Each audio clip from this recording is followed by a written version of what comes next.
ठाकरे बंधूंच्या मेळाव्यासाठी वरळी डोममध्ये जय्यत तयारी करण्यात आली आहे। ठाकरे बंधू उद्या विजयी मेळाव्यानिमित्तानं एकाच मंचावर येणार आहेत। वरळी डोम परिसरात ठाकरे बंधूंसाठी बॅनरबाजी करण्यात आली। बॅनरवर बाळासाहेब दोन्ही बंधूंना आशीर्वाद देत असल्याचा फोटो आहे। तर ही बॅनरबाजी आहे उद्याच्या मराठी भाषेसंदर्भातल्या विजयी मेळाव्याबाबतची। वरळी डोम परिसरात बाळासाहेब दोन्ही बंधूंना आशीर्वाद देत असल्याची बॅनरबाजी आहे। दुसरीकडे शिवसेना भवनासमोर या मेळाव्याला येण्याचं निमंत्रण देणारी ही बॅनरबाजी आहे। जोरात तयारी चालू आहे। आम्ही कालच वरळी डोमला पण जाऊन आलो। पोलिसांची पण आमची चर्चा झाली।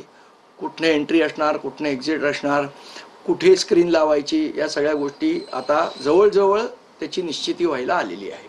आज आम्ही संध्याकाळी आमचे नेते सन्माननीय बाळानंदगावकर, त्यांच्याकडनं अनिल परब साहेब असे सगळे नेते एकत्र बसून त्याच्यावर अंतिम निर्णय करतील।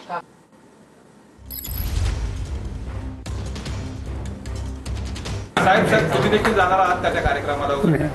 अधिक कार्यक्रम दुसरीकडे आहे। साहेब सर तुम्ही देखील जाणार आहात त्याच्या कार्यक्रमाला वगैरे?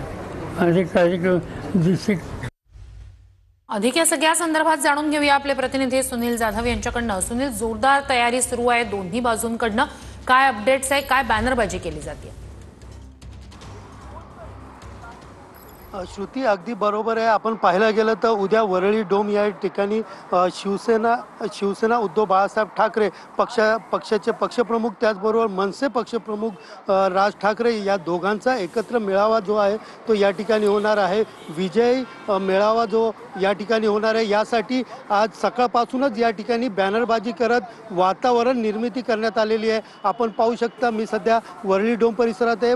या वरळी डोम परिसरातील मुख्य प्रवेशद्वारच्या बाजूलाच या ठिकाणी आवाज मराठीचा आपल्या मराठी जनतेचे हार्दिक स्वागत अशा आशयाचं गेट जो आहे तो या ठिकाणी लावलेला आहे।